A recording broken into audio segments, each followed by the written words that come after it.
vida. También es algo espiritual y coincide con la palabra que yo di hoy a ustedes.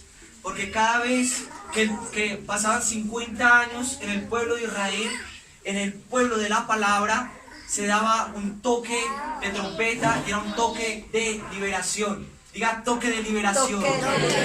Y yo voy a hacer un toque de liberación. Amén.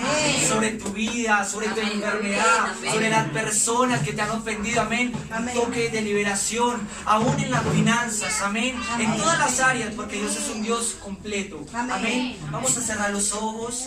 Padre, te amo, gracias, Señor. Y al toque del shofar declaramos libertad, Señor. Y la consolidación de esta palabra, Señor, que has, Señor, dado en este lugar y en este recinto a tus hijos y a cada persona que ha escuchado, en el nombre de Jesús.